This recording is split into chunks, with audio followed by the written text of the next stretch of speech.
Angie from Canterbury Farm. Today I'm going to show you how to make your own powdered sugar. This is a really simple thing and people are always amazed at how easy it is. And all I use is a coffee grinder. I've always used a coffee grinder. I know some people like to use blenders. You can use those ninjas. Some people have made it in baby bullets, but I've always just used my regular old coffee grinder. Now there are two schools of thought on making powdered sugar. You can just use plain granulated white sugar, or you can add a tablespoon of cornstarch per 1 cup of granulated white sugar. I've done it both ways. Usually if I'm in a pinch, I just grab the white sugar and I make the powdered sugar. So I'm going to show you how I do it, and I'm going to go ahead just for the sake of mixing in the cornstarch for those that feel that you need to do that. I will say that if you don't put the cornstarch in it and you're making like frosting out of it or something, it tends to have a little bit of a gritty texture. It doesn't affect the taste, but you'll see it when you're whipping it up. You'll need to whip it a little bit more. The cornstarch sort of makes it a little bit fluffier and it's more cohesive when you're making frosting out of it. But if you're using it in some other kind of recipe, just for dusting, for decorations or something, you don't need to put the cornstarch in it. And like I said, I've done it both ways, and my frosting has turned out both ways. It's just that you get that smoother texture when you add the cornstarch. So let's look and see what we're going to do. So I just have my coffee grinder, and I'm going to just go ahead and mix in a tablespoon of cornstarch with a cup of white granulated sugar, and I'm just going to sort of mix that up here. I'm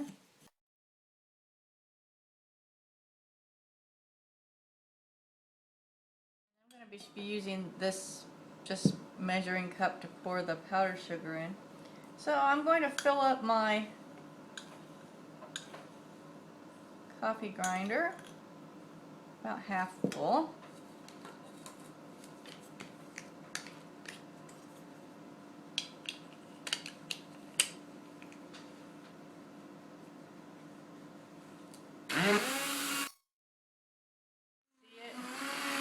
Turning into the white granulated, just turning into the powdered sugar.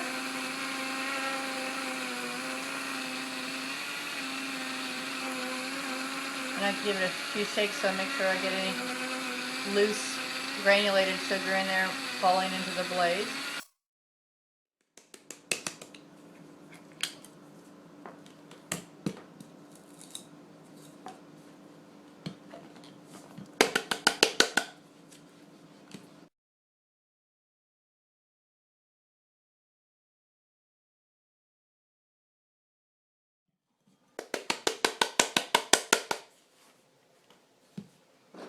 Alright, here you have powdered sugar.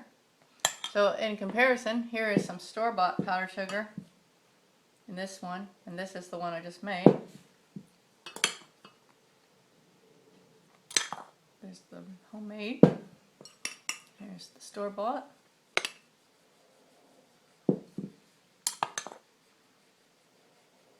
So,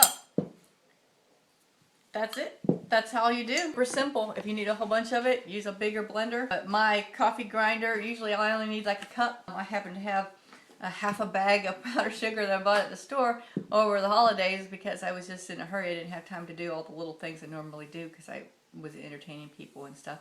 Usually I'm not so fortunate to have store-bought powdered sugar.